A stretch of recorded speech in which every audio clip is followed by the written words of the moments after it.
Singular conferencia de prensa que ofrece el presidente Vizcarra. RPP tuvo la suerte de salir sorteado y lanzarle la pregunta al presidente, ¿no? Y la pregunta básicamente era si es que, a la luz de los números de fallecidos y de contagios, se había fracasado en la estrategia de la lucha contra el nuevo coronavirus, y también si se pensaba cambiar la estrategia, si había una estrategia comunicacional.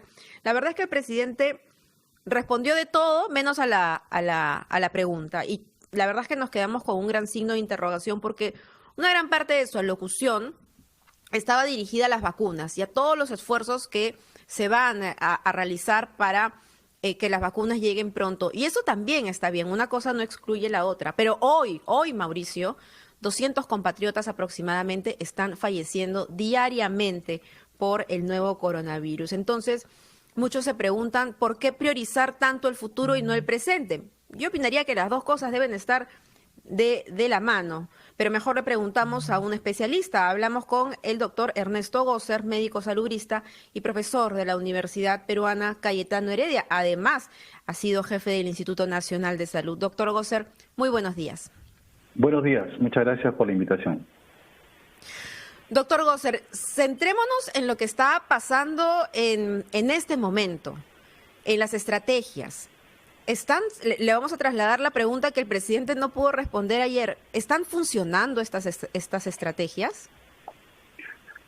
Las estrategias de comunicación, para que funcionen, tienen que estar dirigidas a las necesidades de cada público, y tenemos diferentes maneras de entender las cosas. Entonces tenemos diferentes culturas, códigos de comunicación y medios de comunicación.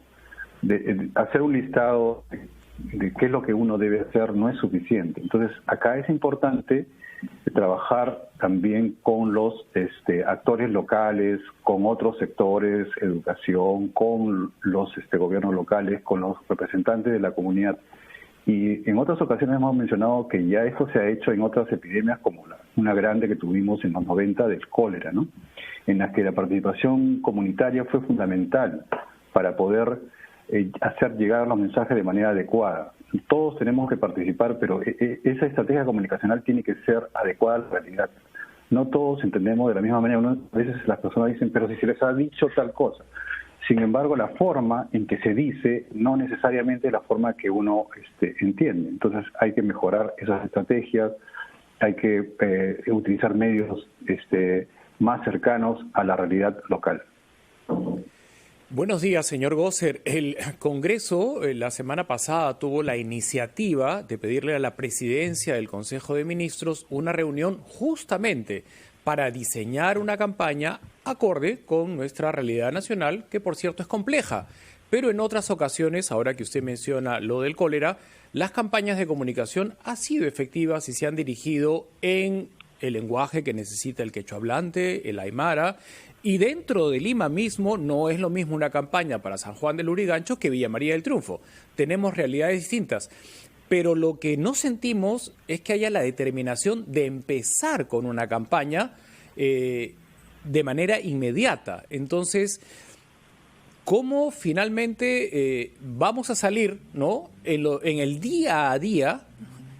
Lo de la vacuna, todos los países le están esperando, y yo quisiera primero, al igual que Mabel, contar con sus sugerencias, porque me parece que ya hay consenso de que la campaña es algo imperativo en los términos que la necesitemos, pero no hay ninguna absoluta, ni del día 1 hasta el día de hoy.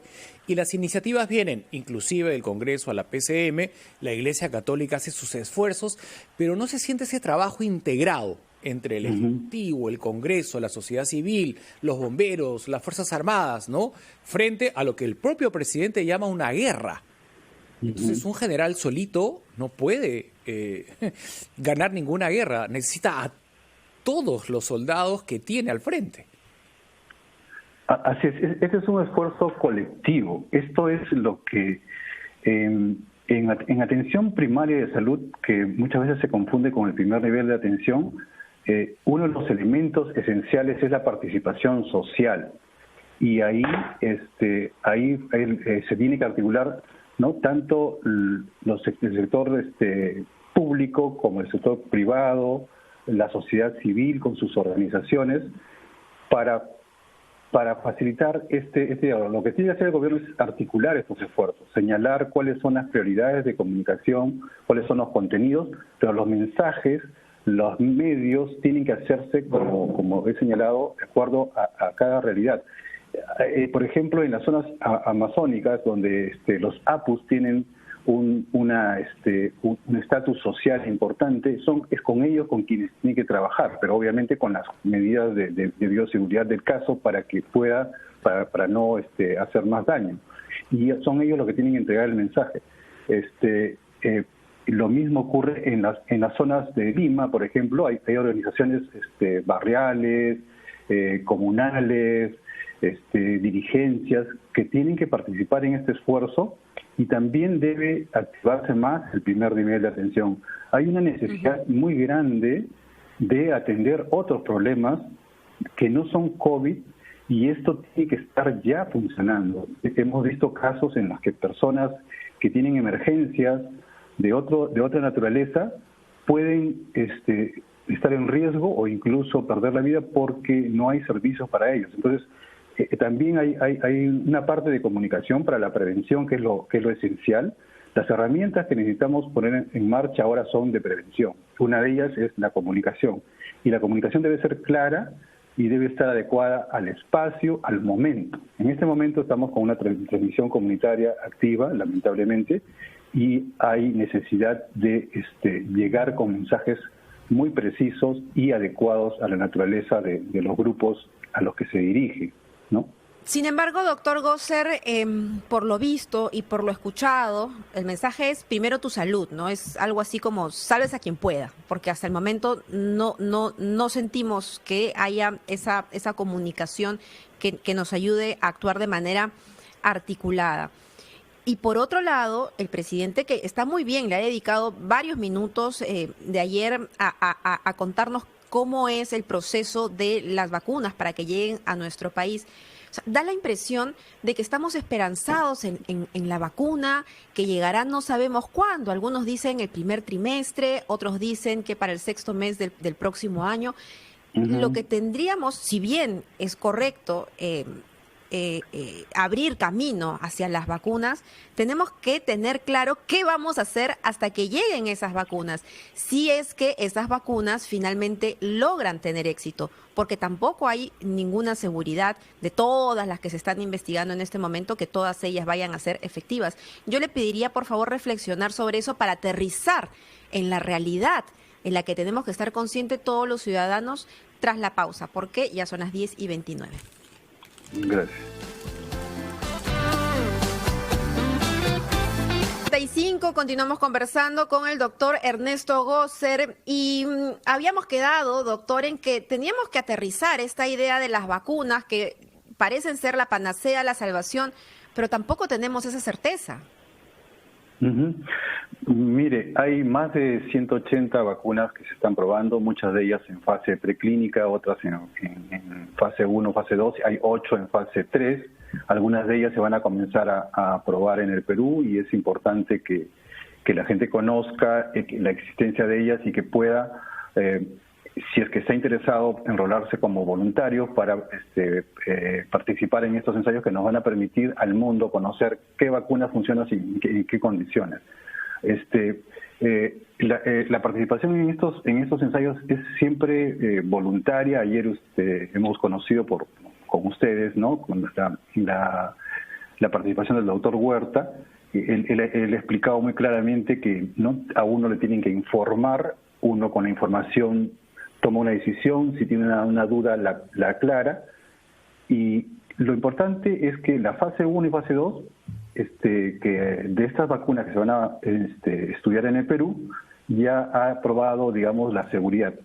¿Tenemos certeza de su efectividad? No, hay mucho potencial, pero no hay ninguna certeza. Estos ensayos, estos estudios duran entre 1 o 2 años, pero se pueden hacer aprobaciones anteriores si es que hay el suficiente número de participantes que puedan permitir a la autoridad regulatoria analizar los datos y conocer si ya efectivamente hay una certeza de que la vacuna es segura y es inmunogénica, es decir, protege contra las enfermedades contra el COVID, ¿no? Y una cosa importante que ustedes mencionaban es que no debemos tener esa falsa sensación de seguridad esperando que la vacuna va a llegar mañana. No sabemos, es posible que se haga una revisión y haga una aprobación en diciembre, en enero, en febrero, pero para que llegue al Perú todavía va a tardar un buen tiempo, y no puedo predecir, no tengo elementos para predecir cuándo va a llegar, pero va a tardar. Entonces debemos seguir con las medidas de prevención. Y una cosa que quería señalar con relación a esto que ustedes mencionaban, la comunicación de riesgo, que es la comunicación que se hace durante situaciones como una pandemia, es esencial para que la gente se pueda participar. Y es tan importante lo que se dice como lo que no se dice y lo que se hace. Entonces, por ejemplo, en las últimas semanas he recibido información, consultas sobre campañas, por ejemplo, de, entre comillas, tamizaje o despistaje con pruebas rápidas. Varios especialistas nos hemos pronunciado porque en este momento las pruebas rápidas no deben utilizarse para el diagnóstico individual.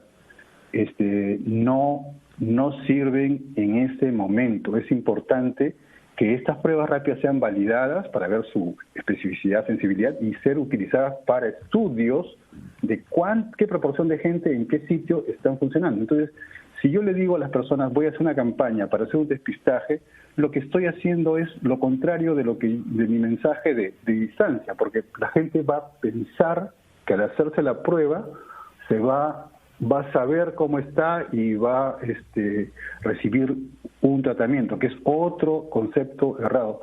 Lamentablemente no existe un tratamiento específico. Entonces, si yo le hago un diagnóstico con una prueba rápida, que como digo, su calidad es variada, su oportunidad no permite decidir si una persona tiene o no tiene por prueba rápida. La única prueba que dice que tiene el virus es la prueba molecular. Entonces, estoy haciendo reuniones donde va a haber aglomeración de gente con una probabilidad de que haya más contagios. Y cuando le digo que hay un tratamiento, le estoy dando la falsa sensación de protección que no existe. Y algunas personas, no es el mensaje de quienes están promoviendo los tratamientos, pero la gente salta al siguiente paso. No, tal medicamento, y no vamos a mencionar ninguno porque no estoy a favor de ese uso, salta a la conclusión, este tratamiento es para prevenir. Esa es una operación que hace la gente en su cabeza, entonces debemos saber cómo interpreta la población. Entonces hay una falsa sensación de seguridad, hay una mayor exposición al riesgo, y eso tiene que ver con la comunicación, porque si yo hago una cosa que se contradice con lo que señala la evidencia, entonces voy a confundir a la gente, ¿no? Doctor Gosser, el doctor Huerta, como usted ha mencionado, ya es un voluntario, es un líder de opinión, y mientras él contaba su experiencia, recibíamos decenas de voluntarios que querían también serlo en el Perú. Yo no dudo que teniendo personas con el liderazgo y la credibilidad del doctor Huerta, en su momento los peruanos se enrolen como voluntarios lo suficientes. Pero ahora tenemos un gravísimo problema. ¿Hemos aprendido los peruanos a convivir con el coronavirus? No hemos aprendido. Nos encerraron, ¿no?, en un método medieval, ¿no?, para poner al día nuestro sistema de salud. Algo se hizo, pero no es lo suficiente porque quedan 17 camas en Lima capital y en provincias ya no hay, ¿no? En el camino hemos hablado de muchas opciones. Hay una que a mí siempre me da dando vueltas y quiero contar con su opinión. Me parece que hasta 5.000 médicos venezolanos se ofrecían a enrolarse como voluntarios, y médicos colombianos, y médicos argentinos, y médicos de todas partes del mundo. Pero había que regularizar un tema de titulación entre el Colegio Médico y el Ministerio de Salud. La fatiga que deben sentir los médicos que están en primera línea y las enfermeras debe ser feroz. Y nos hemos pasado durante 4 meses hablando de sí, es viable. Yo creo que solo mientras la pandemia y luego volvemos a la misma norma. pero no somos previsores en nada. Esa es la sensación que nos deja, ni en el abastecimiento de oxígeno, ni en el reemplazo de la primera línea, ni en la distribución de lo que usted ha mencionado, que es atención primaria. Entonces, ¿por dónde empezaríamos antes de seguir estimulando a la gente para que sea voluntaria de vacuna? Que yo creo que en eso no vamos a tener muchas limitaciones, sino cómo aprender a convivir con el coronavirus y cortar la cadena de contagio. Eso no lo hemos aprendido, en eso estamos jaladísimos. Ciudadanía y autoridades, las dos partes. Sí, tenemos que aprender de los errores. Hace poco escuchaba las declaraciones de un infectólogo de Loreto, el doctor Celis, que resumía perfectamente la evidencia y la experiencia y con quien coincido, ¿no? Y lo más importante, además de los contenidos, que son muchos de los que he mencionado, los que menciona el doctor Huerta y otros especialistas que ustedes convocan, una cosa que me parece fundamental de lo que decía el doctor Celis es que nos hemos equivocado. Él decía, yo he recetado tal medicamento, tal otro. No, nuevamente, nunca voy a mencionar medicamentos porque me parece no es responsable, pero ya hemos aprendido que eso no funciona porque puede hacer este y este daño. Entonces, nos hemos equivocado. Entonces tenemos que corregir. ¿No y tenemos que, no hay que como usted echarle dice, toda la responsabilidad a la ciudadanía. No. Tienen que asumir su responsabilidad y hacer las enmiendas del caso. Sí, mi punto es que en el Perú tenemos un terror a reconocer el error y debemos acabar con eso, porque el error es humano, es natural. Lo que no está bien es la negligencia, el dolo, eso es otra cosa. El error es humano y hay que corregir. Lo que no está bien es persistir en el error. Por ejemplo, una de las cosas adicionales a mejorar la comunicación, articular, coordinar con otros sectores, la participación social, sector privado, sector público, sociedad civil. No hay que tener, a veces se piensa, pues, tal grupo se va a aprovechar o qué sé yo. Y no, acá tenemos que trabajar todos, diferentes sectores, pero de manera articulada, con una conducción y un liderazgo claro. Y una de las cosas ¿Hay tiempo de rectificar entonces, doctor Gosser? Sí, y una de las cosas que se ha señalado y que hemos insistido desde el comienzo, pero que estaba enfocado en el hospital, es la prevención, la prueba molecular, el rastreo de contactos. Efectivamente, no es la panacea, no nos va a dar la solución en 2 o 3 semanas, pero sí en el mediano o largo plazo sí se necesita, y además se necesita para mí porque puede, no puedo asegurar, ya no quiero equivocarme en cosas que yo conozca, que ya me he equivocado en predicciones, puede venir una siguiente ola. Entonces necesitamos que esté nuestro sistema fortalecido para identificar y contener. Bueno, ya sería maremoto, doctor, no sería ola, ¿no? Porque lo que nos vino fue un tsunami, ya no sé qué puede más venir, pero sí, es una ola muy larga como la de Chicama, parece, ¿no? Así es. Le agradecemos sus reflexiones, yo creo que me quedo con lo que usted ha dicho en primera persona. Los peruanos tenemos que aprender a reconocer nuestros errores. Aquí todos tenemos responsabilidad, absolutamente todos. Y lo que hicimos mal, tenemos que aprender a hacerlo de nuevo y bien. Gracias. Completamente de acuerdo. Muchas gracias. Por esas reflexiones y por acompañarnos en Encendidos. Mi querida Mabel, tiempo de ir a la pausa.